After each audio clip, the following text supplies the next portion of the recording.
con muy grande gozo. Y al entrar en la casa vieron al niño con su madre María y postrándose lo adoraron y abriendo sus tesoros le ofrecieron presentes, oro, incienso y mirra. Pero siendo avisados por revelación en sueños que no volviesen a Herodes, regresaron a su tierra por otro camino. Amén. Todos los años leemos esta porción, más o menos por estas fechas. Creo que es bueno leerla para que estemos informados de todas las cosas previas y posteriores que ocurrieron durante el nacimiento del Mesías, de nuestro Señor Jesucristo. Hoy leía esta misma historia, pero en otra versión. Y en vez de aparecer la palabra magos, aparecía la palabra sabios. Nos dice la Biblia de dónde vinieron, pero no nos dice cuántos vinieron. Es curioso que la tradición, en las cabalgatas famosas, días antes de los reyes, siempre aparecen tres, que incluso hasta se han atrevido a ponerle nombre: Melchor, Gaspar y Baltasar. Va a saltar. Dos blancos y uno moreno. ¿Os dais cuenta que yo he leído la porción y no dice cuántos eran, ni cómo se llamaban? Podían ser 3, o 10, o 5, o 4. Uno no, porque habla de magos, de sabios, por lo tanto mínimo 2. Pero la Biblia no da el dato de 3. ¿Y los nombres? Tampoco. ¿Qué peligro tan grande corremos cuando nos inventamos las cosas y en vez de ceñirnos a lo que nos dice la fuente, que es la Biblia, comenzamos a oír y a prestar atención a tradiciones, a mitos, a cuentos, y comenzamos a ponerle nombre a personajes que la Biblia ni les da el nombre ni el número? ¿De dónde viene entonces el tema de que eran 3? Bueno, todo esto tiene una explicación, no bíblica, pero la explicación que le han dado es que representan a los 3 continentes conocidos de aquel tiempo: Europa, Asia y África. Uno representando a cada uno de los continentes que en aquel momento se conocían, puesto que Oceanía y América en aquel momento prácticamente no aparecían por ninguna parte. Pero tampoco tenemos base bíblica para decir esto, porque los 3, o los 4, o los 8, todos vinieron del mismo sitio.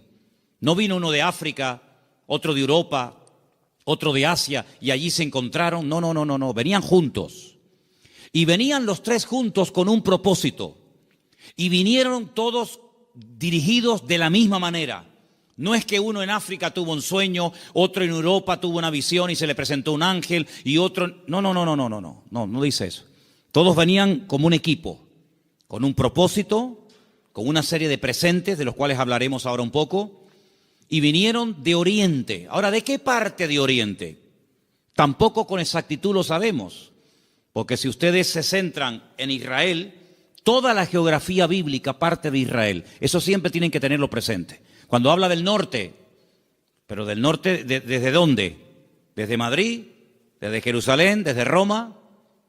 Toda la geografía bíblica siempre parte de Jerusalén. Cuando se habla del norte, pues tienes que coger un mapa, meterte en Israel y decir, ¿qué país queda en el norte? ¿Qué país queda en el sur? Cuando habla del mar grande, ¿de cuál habla? ¿Del Caribe? ¿Del Pacífico? ¿Del Caspio? No, el mar grande es el que está más cerca de Israel, que es el mar Mediterráneo, el Mare Nostrum, que está al oeste. Cuando habla del oriente, pues tienes que mirar desde Israel, no desde donde tú has nacido, porque si no, no encajan las cosas. Desde la geografía bíblica tienes que mirar qué países quedan al este, al oriente, de donde sale el sol. Bueno, hemos escuchado y hemos leído todo tipo de explicaciones, que si eran de la China, algunos dicen que venían de Babilonia, otros dicen que venían del Cáucaso, de tantos lugares, ¿verdad?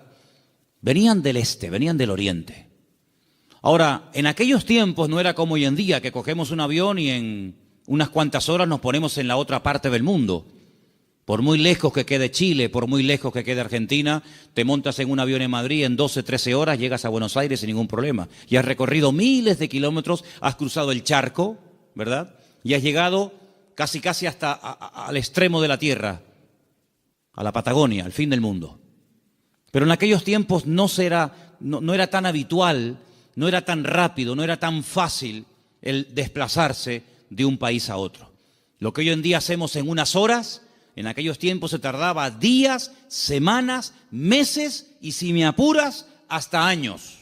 Fíjate, por ejemplo, que cuando hemos ido a Israel, cuando yo les llevo a ustedes a Galilea y les muestro el camino real que aún existe, yo les he dicho, estando allí, que se tarda una semana desde Galilea hasta Nazaret y un poquito más hasta Jerusalén. Una semana, dentro de un país. Ahora, ¿cuánto tardaron estos sabios o estos magos o astrólogos? ¿Cuánto tardaron de Oriente hasta llegar hasta donde el lugar donde había nacido el Señor? Pues mínimo un año. Mínimo. ¿En qué nos basamos para decir que tardaron como mínimo un año?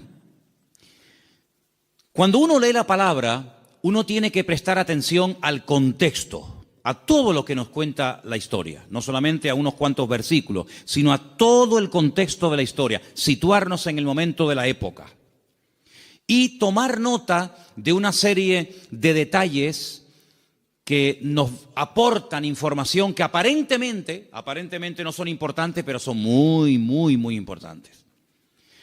La imagen que la mayoría de la gente tiene del nacimiento de Cristo es más o menos así. Encontramos, y por ahí vamos a ver ahora en estos días, si no es que lo han puesto ya, lo que llaman los belenes, los portales, ¿sí?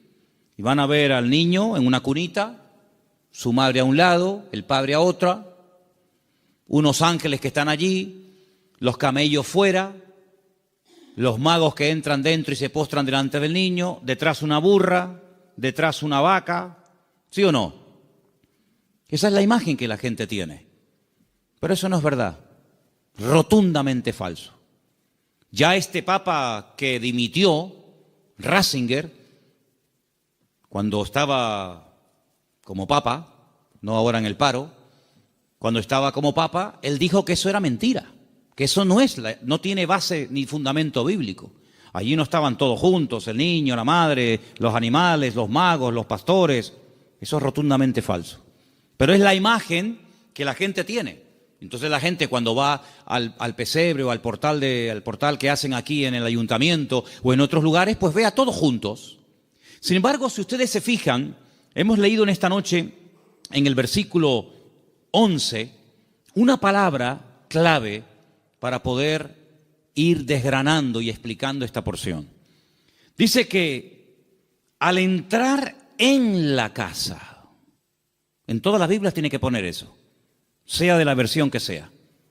En todas las Biblias tiene que poner, cuando entraron en la casa, vieron al niño con su madre postrado y lo adoraron. En la casa. Ya no están en un lugar temporal. Cuando Herodes, hay varios Herodes en la Biblia, no es siempre el mismo, sino parece que este hombre no se muere nunca. El Herodes que manda a matar a los niños, no manda a matar a niños de 15 días o niños recién nacidos. Él manda a matar a niños menores de 2 años, lo cual quiere decir de que había pasado ya mucho tiempo desde que había nacido hasta que llegan los magos a la casa. Los que sí vieron al niño envuelto decimos en pañales, en trapos, los que sí lo vieron prácticamente recién nacido, fueron los pastores. Los pastores que vivían allí en Belén, allí vivían los pastores. Y allí en Belén hay una cueva que tradicionalmente te llevan a verla y te dicen, mira, aquí es donde los pastores tenían el aprisco, el redil de las ovejas. Vivían en Belén, pero estos señores no vivían en Belén, estos señores vivían muy lejos, vivían en el oriente. Y estas personas no son advertidos del nacimiento del Mesías a través de ángeles, como fueron los pastores, que dice que estaban cuidando las ovejas, los corderos, porque en Belén era donde se criaban las ovejas, los corderos, que después se iban a sacrificar en el templo, porque Belén y Jerusalén están muy cerquita. Se puede ir hasta caminando. Y ellos son advertidos por ángeles, pero los magos y los sabios no. Los magos de Oriente, los sabios de Oriente, vinieron dirigidos por un astro. Nadie les habló, pero ellos miraron al cielo, durante la noche evidentemente, y vieron que una serie de señales indicaban que había nacido el Mesías. Ahora, ¿esta gente era creyente? ¿Eran paganos? ¿Eran idólatras? ¿Eran judíos? ¿Qué era esta gente? Porque si esta gente observa el horizonte y ve cómo se alinean una serie de estrellas y de astros y de constelaciones, ¿cómo saben ellos que el Mesías de los judíos ha nacido si no son creyentes? Podían haber interpretado esta señal de una forma completamente equivocada. Por ejemplo, en aquellos tiempos era muy común, en los tiempos de la Biblia era muy común que en aquellos sitios de tanta idolatría y de tanta adoración a los astros, al sol, a la luna, a las estrellas, cuando nacía un niño, los sacerdotes de esas religiones sacaban a los niños durante la noche y miraban al cielo. Y ellos interpretaban el momento en el que había nacido el niño, cómo estaba el horizonte, cómo estaban colocadas los astros y las constelaciones, y casi pronosticaban y profetizaban sobre el niño cómo iba a ser. Por ejemplo, hubo un hombre que nació en ese país, en ese lugar de tanta idolatría y de tanta observación a los astros, y fue un señor llamado Taré, que tuvo un hijo llamado Abraham. Y cuando le pusieron el nombre, seguramente interpretaron equivocadamente de los astros que este sería un hombre enaltecido y le marcaron su destino hasta que él huye de esa tierra y el Señor le dice: levanta la mirada a los cielos, cuenta las estrellas, porque lo que te han profetizado no es así. ¿Cuánta gente queda marcada por la visita a un mago, a un astrólogo, a un curandero o a un adivino, y alguien le dijo que su hija o su hijo, su marido o su esposa o tú o no sé quién iba a pasar esto, esto y esto, y esa palabra falsa quedó ahí impregnada, pero como tú la has creído, a esa mentira tú la alimentas y le das fuerza, y el diablo se mueve en la mentira, el diablo se mueve en la ignorancia. Entonces te dice: no, es que tú vas a tener un niño pero se va a morir a corta edad.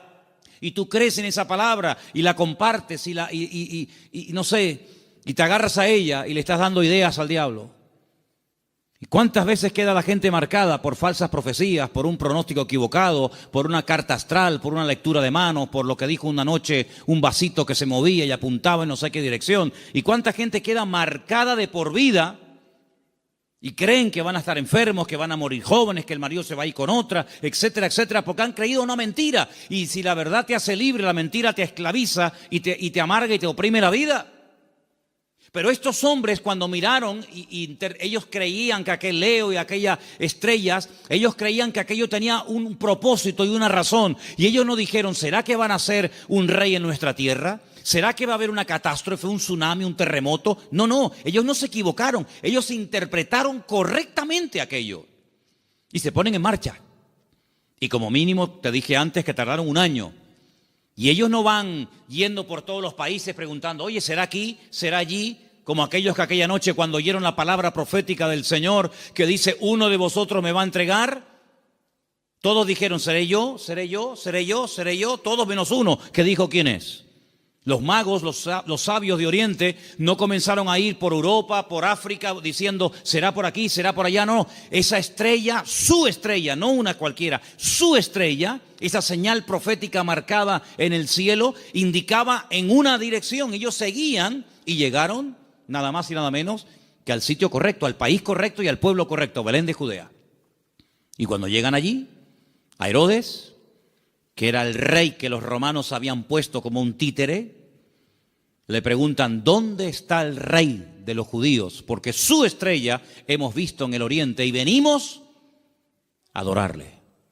Le están haciendo esta pregunta a un rey. No le están haciendo esta pregunta a un esclavo. No le están haciendo esta pregunta a uno que encuentran por la calle, sino que van al palacio, al Herodión, que aún se puede visitar en Belén, ¿verdad? Y le están preguntando al rey, que supuestamente es el rey de los judíos: ¿dónde está el rey de los judíos? Porque venimos a adorarle. Y ellos reconocen que ese con el que están hablando no es. Claro, por eso dice que se produjo una consternación. La gente comenzó a decir: oye, han venido gente de lejísimos cargados con unos presentes y unos regalos, una fortuna en oro, en incienso y en mirra, y dice que vienen a adorar al rey de los judíos y dicen que su estrella han visto en el oriente, y estas noticias corrieron hasta Jerusalén y se produjo un tumulto tremendo porque la gente decía, pero ¿a quién se refieren? Es decir, había nacido el Mesías, profetizado durante siglos y siglos, y nadie se había enterado. Fue como un nacimiento secreto. Nació el Mesías, del cual habló Isaías, Jeremías, Ezequiel y tantos profetas, y nadie se había dado cuenta. ¿No te has parado alguna vez a preguntar que Dios puede hacer muchas cosas hoy en día entre nosotros y no nos hemos dado cuenta de que es el Señor? Y atribuimos a la casualidad o a la coincidencia o a la suerte. Sin embargo, el que tiene todo el control y el dominio siempre es el Señor. ¿Cuántos dicen amén? ¿Cómo supieron interpretar estos hombres estas señales correctamente? Bueno, hay varias opiniones. Una de las opiniones más generalizadas y más aceptadas es que en Oriente, desde el principio de los tiempos, siempre hubo una tendencia del hombre que vivía en aquella zona a estar todo el día observando las constelaciones y las estrellas y los astros, tratando de pronosticar, tratando de averiguar el futuro. Ahí nació toda la astrología, ahí nació toda la brujería, ahí en la cuna de todo eso es Babilonia, Babel. Babel es Babilonia, es el mismo sitio. Babel significa confusión, lo que hoy en día sería Irak. Y fue en aquella zona, en aquella parte del mundo, donde ya en los tiempos del libro del Génesis dice que los hombres quisieron construir una torre. La palabra es sigurat, un observatorio, para que desde lo alto pudieran observar y pudieran decir, va a pasar esto, va a pasar aquello, y los astros dicen esto y los astros dicen aquello. Es verdad que hay astros, y es verdad que hay constelaciones, y es verdad que hay constelaciones que se llaman Piscis y Capricornio y Tauro y Leo. Es verdad, todo eso es verdad. Hay dibujos que se pueden hacer para interpretar todo eso, pero lamentablemente el hombre lo ha tergiversado y el hombre lo ha utilizado para atar, para engañar, para manipular y para tergiversar las verdades. Pero en aquellos momentos estos hombres, criados en aquel lugar, sabían que algún día nacería un Mesías. Ahora, de todos los profetas de la antigüedad, ¿quién es el que verdaderamente sabía cuándo iba a nacer el Señor?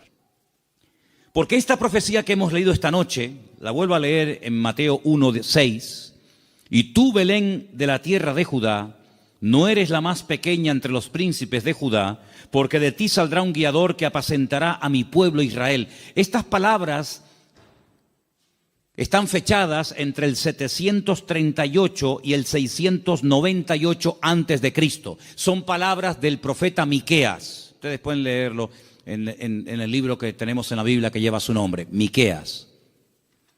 Pero hubo un profeta que sabía el día exacto en el que el Señor Jesucristo vendría en su primera venida a este mundo, y era el profeta Daniel. El profeta Daniel tuvo una revelación tremenda, muy amplia, y él sabía perfectamente que si se comenzaba a contar, nosotros contamos hacia adelante, ellos contaban hacia detrás, ¿verdad? Si se comenzaba a contar desde que se les permitiera retornar a Jerusalén, restaurar las murallas, él sabía perfectamente cuándo nacería el Mesías. El Señor le dice, sabe pues y entiende que desde la salida de la orden para restaurar Jerusalén hasta el Mesías príncipe, habrá 70 semanas. Eso lo dice Daniel capítulo 9. Desde hasta. ¿Cuándo empezamos a contar? Desde que salgan y comiencen a restaurar la ciudad y comiencen a levantar el templo. Desde que salgan hasta que venga pasarán 70 semanas. Pero claro, como expliqué en su momento, 70 semanas son 490 días. Y no hay 490 días desde que Nehemías, Esdras y Zorobabel reconstruyen la ciudad de Jerusalén hasta Cristo. no hay 490 días, hay muchísimos más. Entonces, ¿qué es lo que pasa? También expliqué en su momento, y quiero solamente recordarles, que la forma de contabilizar el tiempo en la Biblia y según el pueblo de Israel varía mucho de cómo contamos nosotros el tiempo. Partimos de la base de que nuestro calendario no es el calendario bíblico. Nuestro calendario es un calendario mandado a hacer por un papa llamado Gregorio. Un tiempo que gira, un año que gira en torno al tiempo que tarda el sol en dar todo el círculo, ¿verdad? O la Tierra, perdón, el tiempo que tarda la Tierra en recorrer las 4 estaciones, que es alrededor de 365 días. Mientras que el calendario bíblico es un calendario basado en la luna y tiene 360 días. Silencio, por favor. Quiero que presten atención todos, no me estén hablando nadie. Si el calendario bíblico tiene 360 días y nuestro calendario tiene 365, aquí hay un problema. Nuestro calendario va aumentando más rápido de lo que va aumentando el tiempo bíblico. Tenemos más días para hacer un año que el calendario bíblico. El calendario bíblico es más corto. Primer problema. Segundo problema que tenemos. Nosotros contabilizamos el día a partir de las 12:01 de la noche. En la Biblia no se cuenta, estamos hoy a jueves, ¿verdad? ¿Hasta qué momento será jueves? Hasta las 12:01. Hasta las 12 de la noche es jueves. Y a las 12:01 automáticamente ya es viernes. En la Biblia, el día empieza con la caída del sol. Cuando se pone el sol y una mujer no tiene luz para enhebrar una aguja y ya se pueden ver tres estrellas en el horizonte y ya no hay luz suficiente para enhebrar una aguja, ahí empieza. Si en este momento en Israel, a las 4, 4:15, 4:30, como mucho de la tarde, ya es de noche, quiere decir que en Israel a las 4:30 de la noche ya es viernes, mientras que aquí todavía estamos en el día jueves. ¿Se dan cuenta la cantidad de desajustes que se producen? Cuando el hombre se sale de la palabra, cuando el hombre sale de la escritura, es un lío. Por eso después no encaja nada. Por eso muchas personas han intentado poner fechas y tal, y es un desastre, porque no se ciñen a la escritura. Todas las profecías, todas, absolutamente todas, las de la primera y las de la segunda venida de Cristo, todas están basadas en el calendario bíblico, no en el calendario gregoriano o cristiano, que es el que tenemos nosotros hoy en día. Según el calendario bíblico, estamos en el año 5777. Según nuestro calendario, estamos en el año 2016 después de Cristo. Pero ¿y antes de Cristo no hubo historia? ¿Antes de Cristo no hubo nada? ¿Cómo que 2016? Entonces hay un desfase tremendo, de 5777 a 2016 después de Cristo. Y no contamos lo de antes. Tenemos otra forma de contabilizar, ¿verdad? Porque hay un antes y un después. Entonces es muy importante darnos cuenta de que el profeta Daniel, cuando recibía las revelaciones acerca de la venida del Mesías, el Señor le estaba hablando con términos bíblicos, no con términos modernos. Y cuando el Señor le dice 70 semanas, Daniel, sabe pues y entiende, escucha esto, desde que salgáis hasta que venga el Mesías príncipe, pasarán 70 semanas, pero resulta de que en el pueblo de Israel y según la Biblia, y esto está demostrado en el libro de Levítico, las formas de contar los días y las semanas también son diferentes. ¿Por qué? Porque nosotros llamamos semanas a un grupo de 7 días. Y 7 días para nosotros es una semana. Claro, y para todo el mundo. Pero además, en la Biblia se llama semana a un periodo de 7 años. Es decir, si le preguntas a un niño cuánto tiempo tiene, te puede responder de 2 maneras. A la manera nuestra y te dice, yo tengo 7 años. O te puede decir, yo tengo una semana. Y tú dices, ¿cómo va a tener esta niña una semana? Qué grandes son los niños en Israel, ¿no? Pero tienes que multiplicar, ¿verdad? De tal manera que cuando el Señor le dice al profeta Daniel, 70 semanas están determinadas sobre tu pueblo. Lo que le está dando es un paquete profético de 490 años. 70 por 7, 490. Y esos 490 años, hay diferentes bloques, diferentes características, diferentes sucesos, diferentes acontecimientos, que cuando tú lo sabes interpretar, pues tú dices, efectivamente, 483 años, multiplícalo por años de 360 y te va a dar el número exacto de días que hay desde que salieron de Babilonia y restauraron Jerusalén hasta que entró el Mesías. Pasaron 483 años. Pero dice, pero son 70 años, 70 semanas. Y la última semana, los últimos 7 años, son los famosos 7 años de la gran tribulación. Y todo encaja. La Biblia es matemática pura. Es la única ciencia exacta, las matemáticas. En todas partes del mundo, 2 y 2 son 4. En todas partes del mundo. Por encima del Ecuador y por debajo del Ecuador, 2 y 2 son 4. En todas partes del mundo. Es una ciencia exacta, ¿verdad? No se puede cuestionar. No es que aquí 2 y 2 son 4, allí son 3 y medio, allí son 8. No, en todas partes es igual. Y el Señor usa la matemática de Él, el tiempo de Él, el calendario de Él, para preparar a los pueblos, para preparar a las naciones, para preparar a su pueblo, para que aquel día no nos sorprendan las cosas como ladrón en la noche. Entonces estos hombres seguramente tenían la información que tenía el profeta Daniel. Y junto con la información del profeta Daniel y la observación meticulosa de los astros y de las estrellas, automáticamente dijeron: el tiempo se ha cumplido. El tiempo se ha cumplido del nacimiento del Mesías. Y ellos se ponen en marcha. Y cuando llegan, pues ya el niño no es un niño recién nacido. Ya el niño no está en un pesebre. El niño está en una casa. El niño está en una casa. Es interesante notar que en el pesebre estaba José y María, pero en la casa está solamente María, ya no está José. Y estos detalles es importante darse cuenta, porque son los detalles que nos van a ayudar a tener toda la información, todas las piezas del puzzle, y vamos a poder decir: amigo, los que vieron al niño recién nacido fueron los pastores. Y los magos o los sabios de Oriente, cuando vinieron, no vieron a un niño recién nacido. Vieron a un niño de 1 año, año y medio, máximo 2 años. Y es muy diferente. Ahora, es interesante que Herodes, es decir, no se toman decisiones políticas, no se hacen edictos reales hasta que le llega la información de los sabios o de los magos a Herodes. Mientras tanto, Herodes estaba tranquilo, pero en el momento en el que estos hombres le dicen: es que el motivo de nuestra visita a Belén, ellos no son de aquí, el motivo de que estemos aquí tan lejos de nuestra tierra es que venimos a adorar a un rey que nos ha dicho, nos ha guiado el Señor, y sabemos que tenemos que venir a adorarle. Jamás un rey, jamás una persona se le ocurriría visitar a un rey con las manos vacías, porque era un insulto.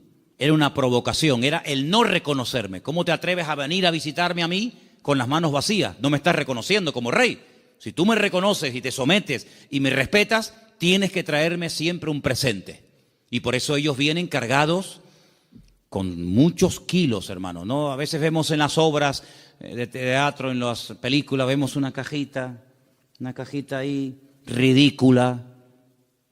Date cuenta, hermanos, que José era un hombre que tuvo que cerrar su negocio y se tuvo que ir al extranjero a vivir durante un tiempo. Y este hombre, cuando llega a Egipto con un niño pequeño, con su mujer, él no tiene trabajo. Él es un extranjero. Los judíos no eran muy bien vistos en Egipto porque siglos atrás los judíos, a través de otro judío llamado Moisés, habían destrozado el país de Egipto. Por lo tanto, no iba a ser nada fácil para un extranjero abrirse camino en Egipto. Pero tú no te preocupes, el Señor siempre va adelante. Cuando tú haces tu parte, no te quepa la menor duda de que el Señor siempre va a hacer la suya. Eso lo he enseñado yo hasta la saciedad. Algunos hacen caso y otros no hacen caso. Pero los que hacen caso y hacen su parte y se mueven en fe, el Señor siempre les sorprende. Ahora, los que están esperando que se llene la piscina para tirarse, ni con la piscina llena se tiran, porque no se van a tirar. El creyente tiene que andar por fe y no por vista. Ellos se dirigen hacia Belén, el lugar donde estaba escrito que tenía que nacer el Mesías, porque, hermanos, había tantos datos, tanta información, tantas profecías sobre el nacimiento y sobre la vida del Mesías, que era imposible cumplirla todas. No las voy a mencionar todas, evidentemente, pero se tenían que dar más de 150 profecías en aquel que decía que era el Mesías para poder reconocerlo, valga la redundancia, como el Mesías. Si una persona decía, yo soy el Mesías, y se le preguntaba, ¿de dónde tú eres? ¿Dónde has nacido? Y te decía, yo nací en Capernaum, tú no puedes ser el Mesías.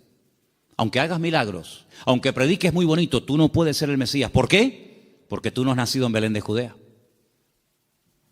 Por lo tanto, si alguien se levantaba y decía, yo soy el Mesías, y predicaba y hacía milagros, qué bien, ¿será este el Mesías?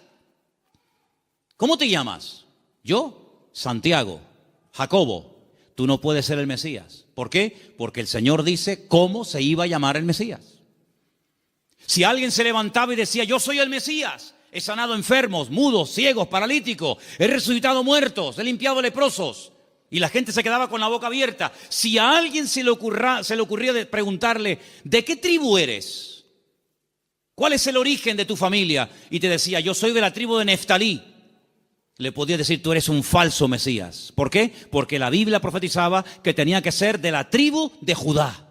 No de otra tribu, sino de la tribu de Judá. Por lo tanto, hermanos, era prácticamente imposible que en una persona coincidieran todos los detalles de Belén de Judea, de una joven que nació como nació, de la tribu de Judá, etcétera, etcétera, etcétera. Más aparte, todas las profecías que tenían que llevarse a cabo durante su ministerio público, aparte cómo lo iban a crucificar, porque el Mesías tenía que morir crucificado, no podía morir de viejo, no podía morir de un tiro, de una flecha, de un arco, de una jabalina, no podía morir de un infarto, tenía que morir crucificado entre dos malhechores, no entre 10, no entre 2.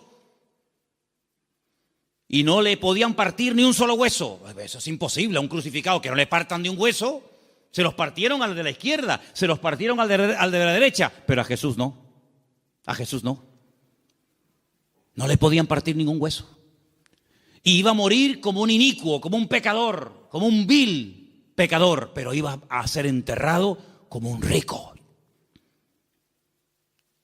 Tantos y tantos detalles que era prácticamente imposible. Pero suponte, imagínate que de los 150 detalles proféticos que tenían que cumplirse en él, una persona cumpliera 149. Pero queda el examen final, el más difícil de todos, la resurrección. Te han horadado las manos y los pies, te han crucificado entre ladrones, te han enterrado en un buen sepulcro, han sorteado tus vestiduras, te ha negado uno de tus discípulos, etcétera, etcétera, etcétera, pero al tercer día no has resucitado. Por lo tanto, aunque cumpliera con 149 profecías, si no cumplía con el examen final, con la PAU, no apruebas el examen, amigo. Por lo tanto, hermanos, cuando estos hombres se ponen en marcha, no es por emociones, no es por un sentimiento pasajero, sino es porque están coincidiendo tantas cosas que ellos van en fe y en obediencia, guiados milagrosamente a través del desierto, probablemente un viaje de más de un año hasta llegar a Belén de Judea. Cuando ellos llegan y le dicen a Herodes que vienen a adorar al Señor, resulta de que le presentan 3 tipos de regalos. Vamos a leerlos nuevamente, por favor. Estamos en Mateo capítulo 2, versículo 11. ¿Lo ponemos? Mateo 2, 11. Al entrar en la casa vieron al niño con su madre María y postrándose lo adoraron. Y abriendo sus tesoros le ofrecieron presentes, oro, incienso y mirra. Algunos comentarios dicen que Daniel, cuando recibió la revelación, que la tenemos en la Biblia, por si te interesa conocerla, del nacimiento del Mesías, y también de su reinado, pero estamos hablando de su primera venida, Daniel vivía en el palacio con el rey Nabucodonosor, ¿os acordáis, verdad? Después con Belsasar y después con otros también. Dicen los comentarios que Daniel no tuvo descendencia, seguramente lo hicieron eunuco, que era lo más probable, y no tuvo descendencia. Pero dice que era uno de los hombres más ricos de todo el país. Después del rey, el que más autoridad, el que más prestigio y reconocimiento tenía, era Daniel. Así de claro, igual que José en Egipto, que después de Faraón el que mandaba era José. Casi podríamos decir que mandaba más José que Faraón. Toda esa fortuna, toda esa riqueza no se la quedaron sus hijos porque, repito, no tuvo. Y algunos dicen que puede ser que estos sabios, guiados como ya hemos dicho, milagrosamente, llegaron hasta Belén y esta fortuna, porque no era una cajita así, era una fortuna en oro, en incienso y en mirra, que a lo mejor tú dices, bueno, yo de las tres cosas me quedo con el oro. Y el incienso y la mirra, bueno, vamos a ver, todo lo que la Biblia relata, todo lo que ocurre en la palabra de Dios, todo tiene una razón de ser, ¿sí o no? No hay nada casual. ¿Por qué la Biblia dice que eran 153 peces los que pescaron? ¿Ah? ¿Por qué dice la Biblia que comieron 5.000 hombres? ¿Por qué dice la Biblia que le regalaron oro, incienso y mirra? ¿Qué más da? Le hicieron presentes, le hicieron regalos. ¿Y qué más da? No. Lo dice. ¿Te le trajeron? ¿Qué le trajeron? ¿Ropas? No. ¿Joyas? No. ¿Comida? Tampoco. Oro, incienso y mirra. Tal vez para nosotros esos regalos no sean tan significativos, pero vamos a explicarlos. En estos tres regalos, nosotros podemos ver, en cierto sentido, el reconocimiento de ese triple ministerio que el Señor Jesucristo llevaría a cabo durante su vida. Ustedes saben que en el Antiguo Testamento o eras profeta o eras rey. Las dos cosas al mismo tiempo no se podía hacer. Muy rara vez, por ejemplo, David, a veces profetizaba, pero David no pasó a la historia por ser un profeta, aunque a veces profetizaba. Pero uno conoce a David como el rey de Israel, no como un profeta. Sin embargo, a Isaías lo conocemos como un profeta. Sin embargo, en la figura de Cristo, en la figura del Mesías, se iban a dar tres características únicas de él: rey, profeta y sacerdote. Rey, profeta y sacerdote. El oro representa en cierto sentido la realeza del Señor Jesucristo, porque Él es el Rey de reyes y Señor de señores. Nadie dijo amén, pero lo es. Él es el Rey de reyes y el Señor de los señores. Nació como rey, lo crucificaron diciendo que era un rey y volverá a este mundo como un rey. Cuando nació dijeron, hemos venido a adorar al rey de los judíos. Era un niño, 1 año y medio, 2 años, pero era un rey. Todavía no se manifestaban sus poderes, sus milagros, pero era un rey.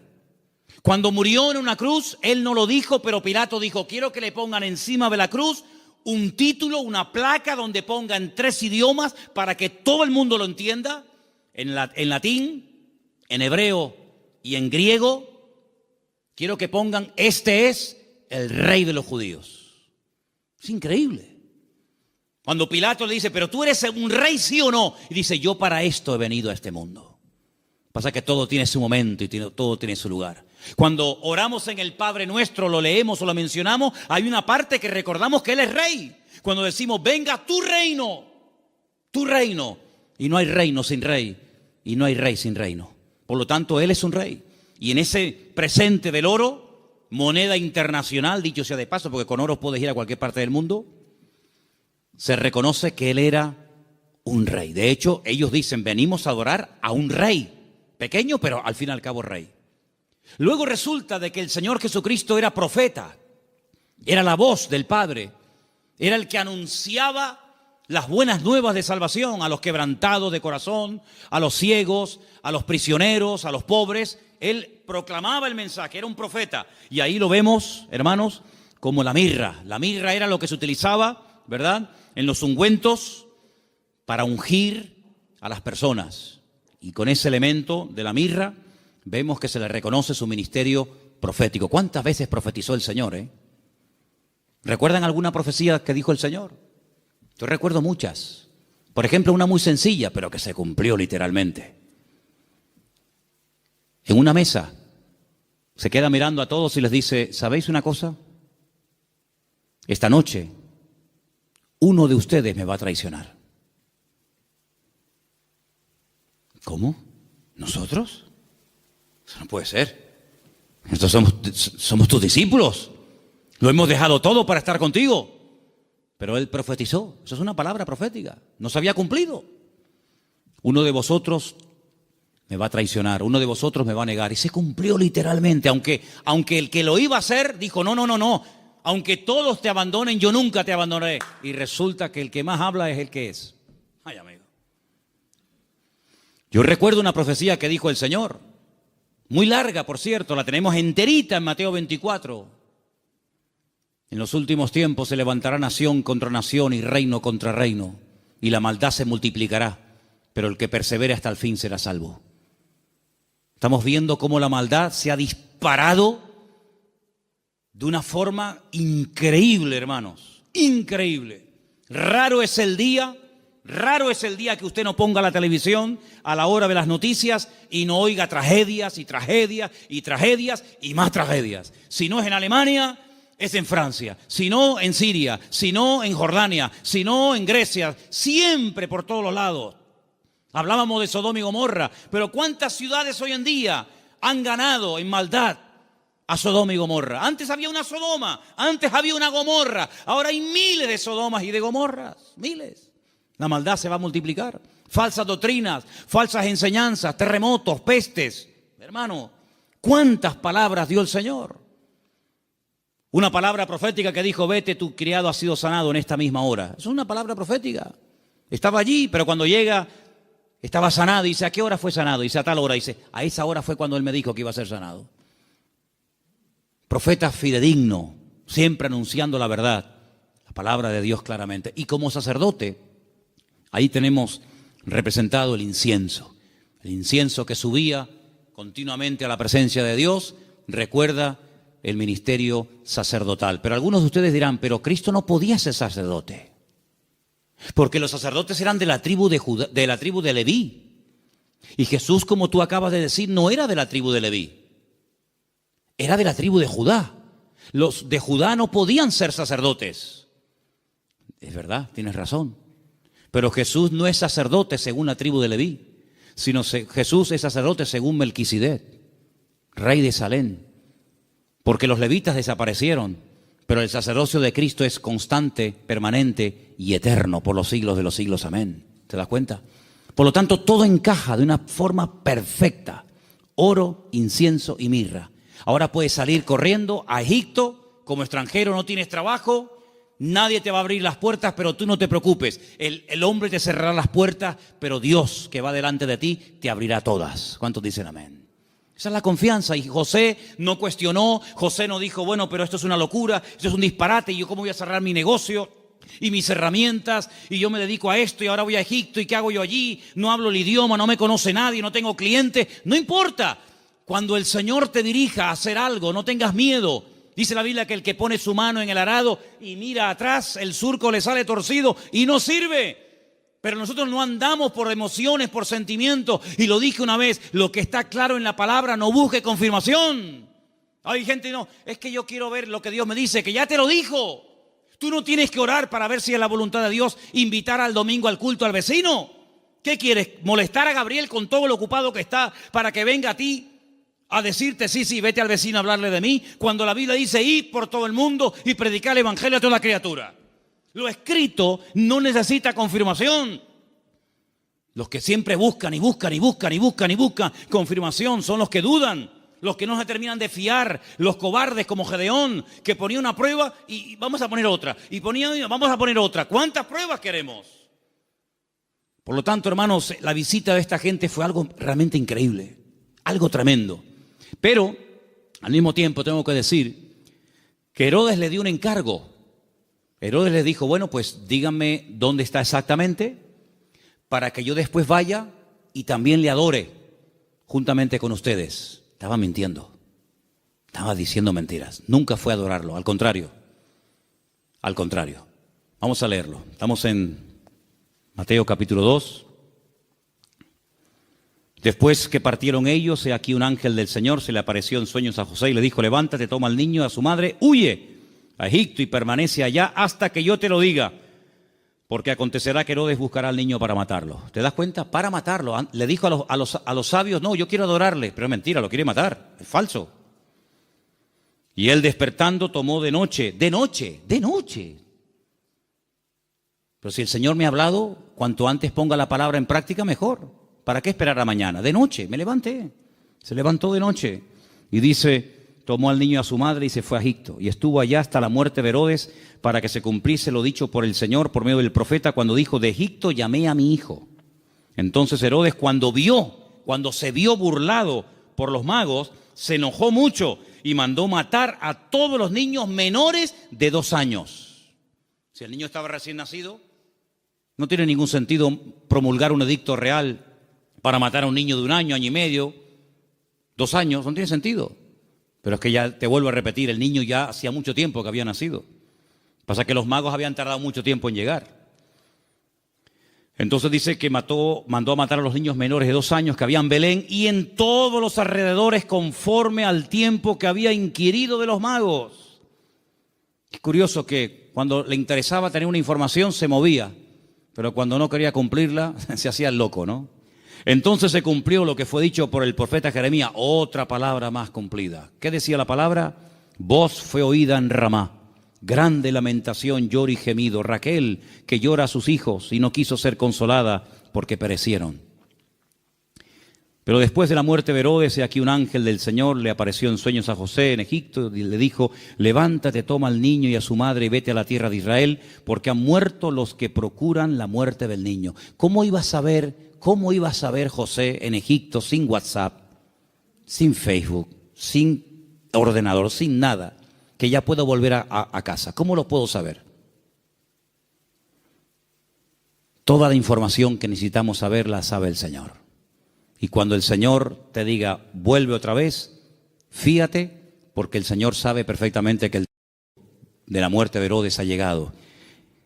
Era un hombre que se dejaba, se habla mucho de María, pero la verdad que este hombre era un hombre increíble, un hombre extraordinario, un hombre obediente, un hombre sumiso, un hombre que no